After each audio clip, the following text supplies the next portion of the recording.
Boris Godunov from Modest Mussorgsky. The synopsis is presented by Opera Inside, the online opera guide. The roles: Boris Godunov, Tsar of Russia. Shusky, boyar and advisor to Godunov. Piman, monk. Grigori Dmitri, monk, and later the false Czarevich Dmitri.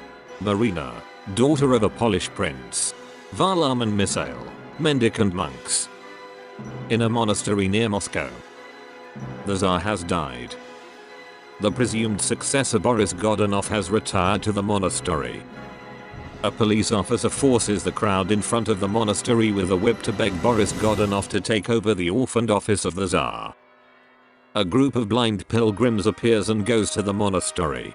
They admonish to appoint a Tsar to end the turmoil in Russia. A place in the Kremlin.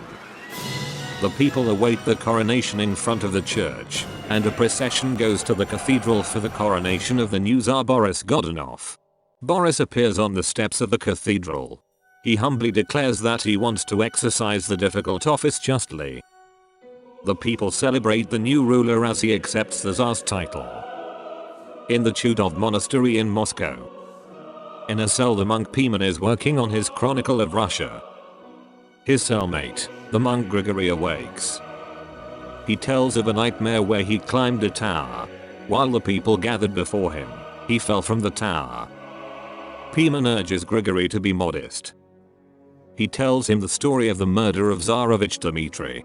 This last chapter is still missing to finish the chronicle. He asks Grigory to take over this task, to document the Tsar's outrageous deed. Grigory is agitated when he learns that Boris Godunow ordered the death of the young Czarevich Dmitri, who would now be just as old as the novice himself. In an inn near the Lithuanian border, Grigory had escaped from the monastery and plans to impersonate the Tsar's son Dmitri, as if Dmitri had escaped the assassination attempt 10 years earlier. Fleeing from the Tsar's secret police, he came across the two mendicant monks Varlaam and Missail, and they knock on the door of the tavern at night. The innkeeper takes pity on them and entertains them. Grigory tries to learn the way to Lithuania from the landlady. She tells him that the borders are heavily guarded, that they are looking for a monk on the run. Suddenly there is a knock at the door. A police patrol checks the inn in search of the refugee. They have a warrant. The soldier, who doesn't know how to read, asks Grigory to read the note. Grigory wants to divert suspicion to Varlaam and changes the text of the personal description. When the policeman sees Varlaam, he tears a note from Grigory's hand and reads out the correct description that fits Grigory. Grigory jumps out of the window and escapes the soldiers. The Tsar's palace in Moscow. In the sumptuous chambers of the Tsar's family, Boris' daughter Xenia is sadly immersed in a picture of the late Czarevich. Her nurse tries to cheer her up with a song. Fyodor joins in and together they play a hand-clapping game. Shortly after Boris joins them, he is pleased to see his son Fyodor studying the Russian map. Soon his face darkens. He has been ruling for 6 years. The many worries and threats oppress him. The people accuse him of being responsible for their misery. His boyar appears and announces the visit of Shusky. He also reports about a conspiracy of Godunov's confidants, to which Shusky belonged. Shusky enters. Boris insults him in the worst possible way. Shusky remains unmoved and tells him about a usurper who is gathering troops in Poland. He acts under the name of the late Dmitri and wants to take over power in Russia. Boris wants to know from his accomplice Shusky if he was sure when he saw Dmitri's dead body. Shusky says yes, and skillfully describes the face of the corpse, which then was already in decay. This description does not miss its effect and Godunow sends him away in horror.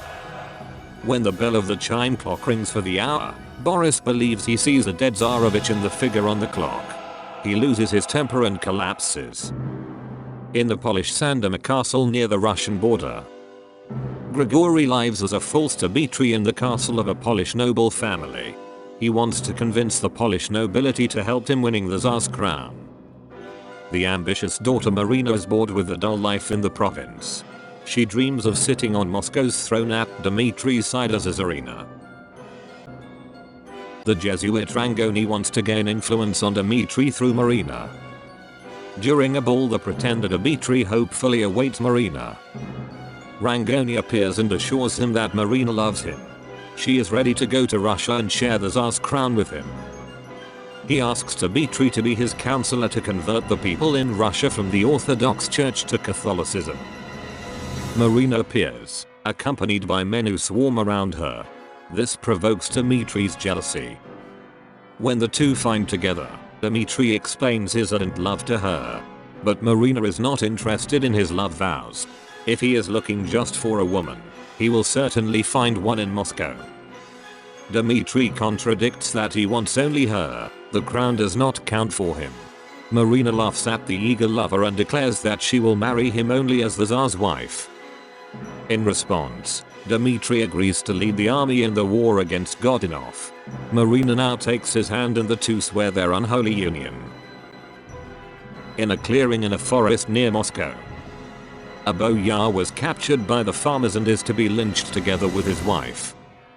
Varlaam and Missail appear and set the mood for Dmitri. When two Polish Jesuits appear as vanguard of Dmitri's troops, the pack wants to hang the two Catholics on a tree. Dmitri appears at the head of his troops and saves them. He demands the peasants to follow him to Moscow and to expel Boris Godunov from the Tsar's throne. The crowd follows him enthusiastically. All that remains is a foolish man who is the only one who recognizes the bitter reality that even with this news the fate of the people will not change for the better. In the Great Hall of the Kremlin, the boyars are assembled in the Duma. United, they have decided to confront Dmitri's troops. Mussorgsky appears. He reports of the Tsar's growing instability. Then the Tsar appears in the Duma. Horrified, they see the deranged Tsar who wants to scare away the invisible spirit of the Czarevich. Boris takes a seat on the Tsar's throne and Mussorgsky announces the arrival of a wise old man. Boris lets the monk Pimen enter, who tells of a miracle. He tells of a blind old man to whom the deceased Czarevich appeared and who helps him to see again. Godunov is stunned to hear the monk's report. He foresees his imminent death and decides to hand over the Tsar's dignity to his son. They can hear the chant of a group of approaching monks. Boris rears up one last time and collapses dead.